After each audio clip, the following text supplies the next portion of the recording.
प्रिय भक्तों, आज हम आपके लिए एक अद्भुत और चमत्कारी मंत्र लेकर आए हैं। ये हनुमान जी महाराज का विशेष सिद्धि मंत्र है। अगर आप इसे पूरी श्रद्धा और विश्वास के साथ सुनते हैं तो यह आपके जीवन की सभी परेशानियों को दूर कर सकता है। यह मंत्र न केवल आपके कर्जों को खत्म करेगा, चाहे वे हजारों में हो या लाखों में, बल्कि आपके जीवन में धन की वर्षा भी शुरू करेगा। गरीबी का नामो निशान मिट जाएगा और आप धन समृद्धि के नए मार्गों पर अग्रसर होंगे। नौकरी में तरक्की, व्यवसाय में उन्नति और परीक्षाओं में सफलता, सब कुछ संभव है जब आप इस मंत्र को पूरे ध्यान और विश्वास के साथ सुनते हैं। माना जाता है कि यह हनुमान जी का सबसे चमत्कारी और शक्तिशाली मंत्र माना जाता है। ये मंत्र आपके सभी कार्यों को पूरा करेगा। यह मंत्र हनुमान जी की शक्ति और कृपा को आपके जीवन में लाने का मार्ग है। उनकी कृपा से आपके सभी कष्ट दूर होंगे और जीवन खुशियों से भर जाएगा। हनुमान जी को कलयुग के जागृत देवता माना गया है और उनके आशीर्वाद से हर बाधा का समाधान संभव है। तो आइए हनुमान जी महाराज का ध्यान करें। और आपने अभी तक हमारे चैनल को सब्सक्राइब जरूर करें, साथ ही वीडियो को एक दिल से लाइक करें और कमेंट में जय हनुमान जी महाराज अवश्य लिखें। भक्तों, मंत्र कुछ इस प्रकार है। ओम दक्षिण मुखाय पंचमुखे कराल वदनाय नरसिंहाय ओम आं ईं हूं ओम सकल भूत प्रेत दमनाय स्वाहा। ओम दक्षिण मुखाय पंचमुखे कराल वदनाय नरसिंहाय ओम आं ईं हूं ओम सकल भूत प्रेत दमनाय स्वाहा। ओम दक्षिण मुखाय पंचमुखे कराल वदनाय नरसिंहाय ओम आं ईं हूं ओम सकल भूत प्रेत दमनाय स्वाहा। ओम दक्षिण मुखाय पंचमुखे कराल वदनाय नरसिंहाय ओम आं ईं हूं ओम सकल भूत प्रेत दमनाय स्वाहा।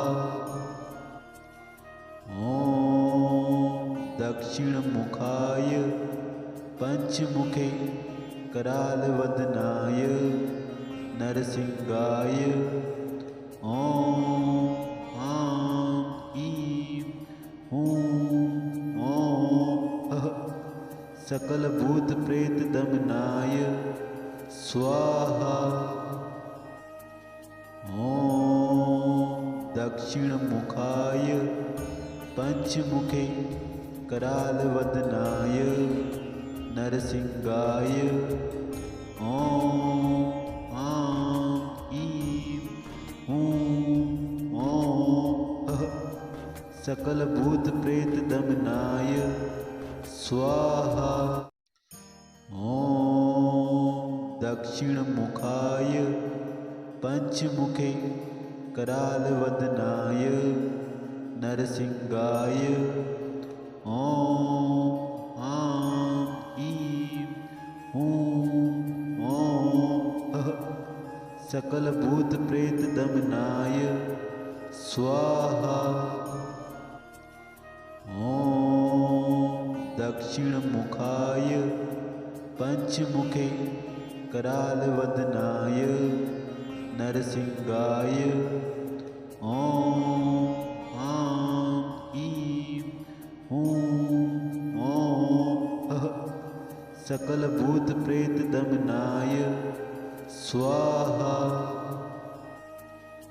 ओम दक्षिण मुखाय पंचमुखे कराल वदनाय नरसिंहाय ओम आं ईं हूं ओम सकल भूत प्रेत दमनाय स्वाहा।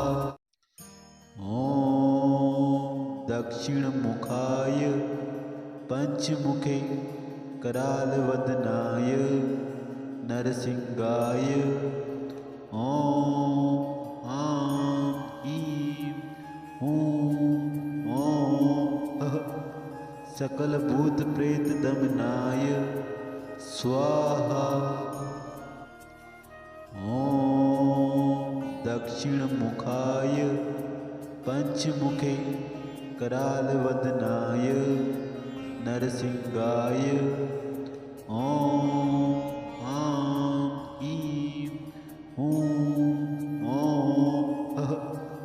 सकलभूतप्रेतदमनाय स्वाहा। ॐ दक्षिणमुखाय पञ्चमुखे करालवदनाय नरसिंहाय ॐ आं ईं हूं ॐ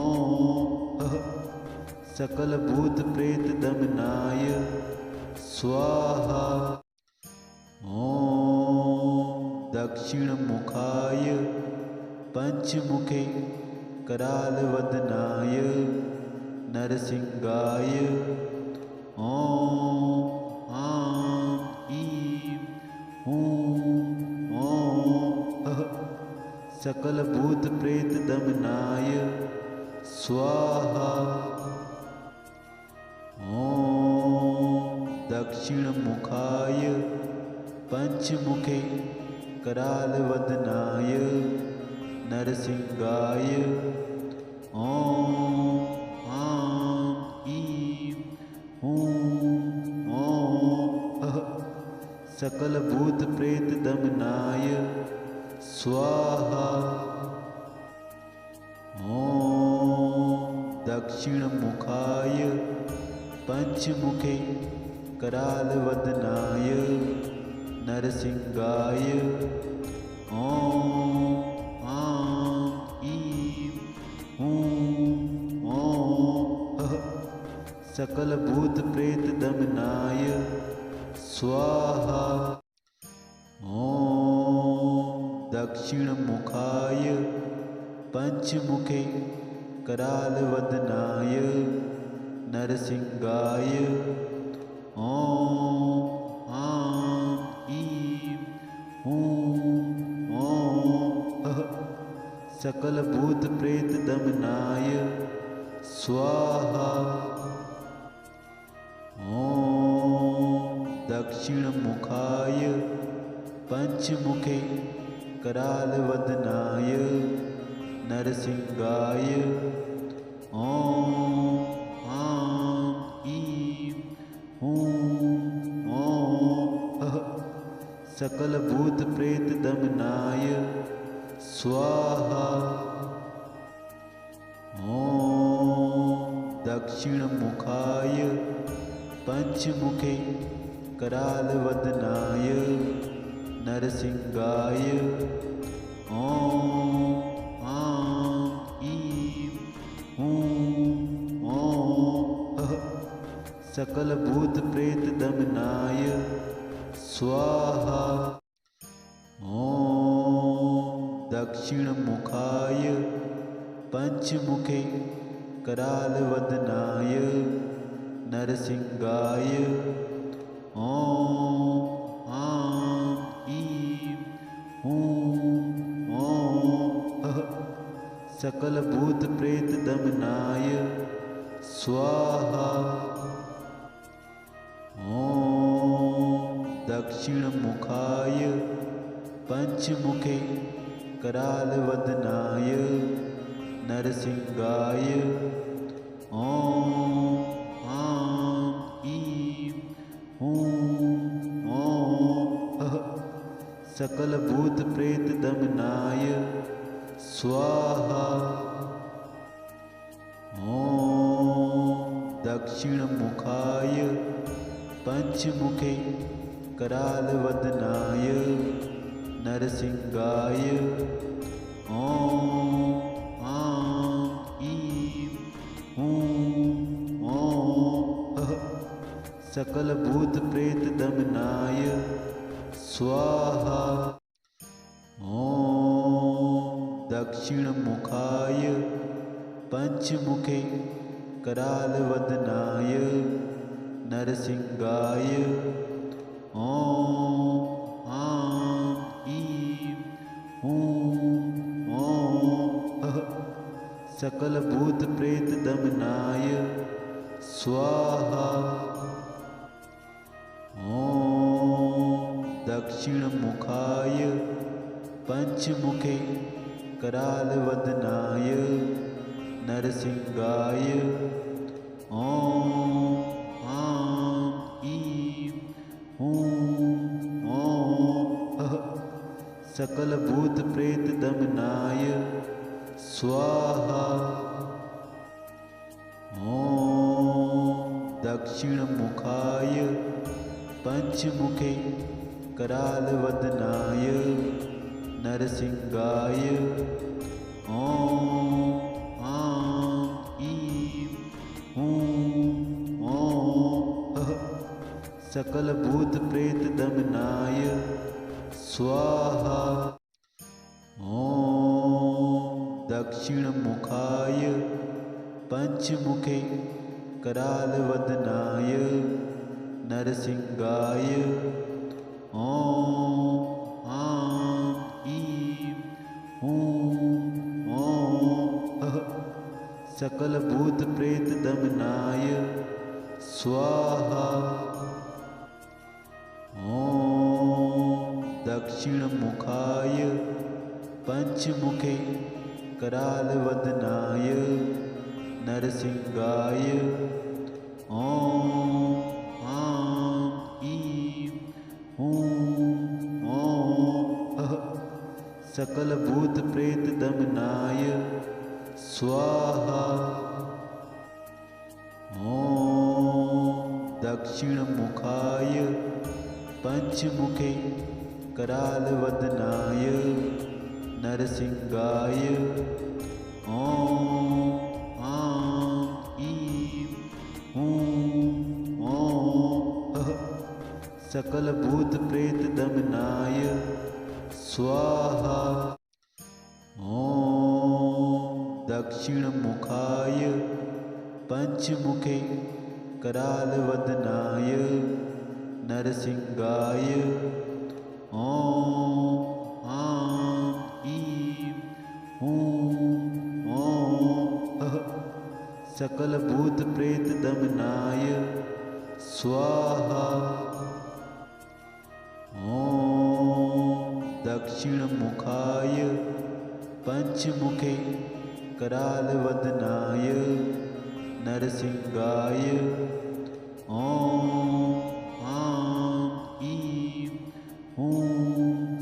ॐ सकलभूतप्रेतदमनाय स्वाहा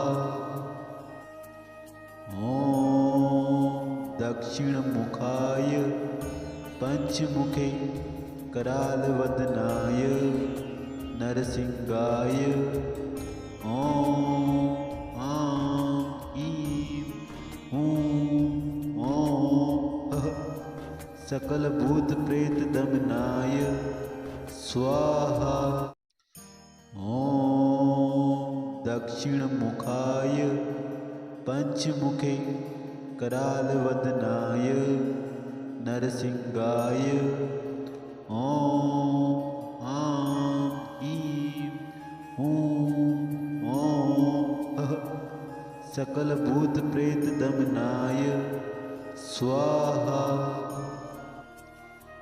ॐ दक्षिणमुखाय पंचमुखे करालवदनाय नरसिंहाय ॐ आं ईं ॐ सकलभूतप्रेतदमनाय स्वाहा ॐ दक्षिणमुखाय पंचमुखे करालवदनाय नरसिंहाय ॐ आं ईं सकलभूतप्रेतदमनाय स्वाहा ॐ दक्षिणमुखाय पञ्चमुखे करालवदनाय नरसिंहाय ॐ आं ईं ॐ सकलभूतप्रेतदमनाय स्वाहा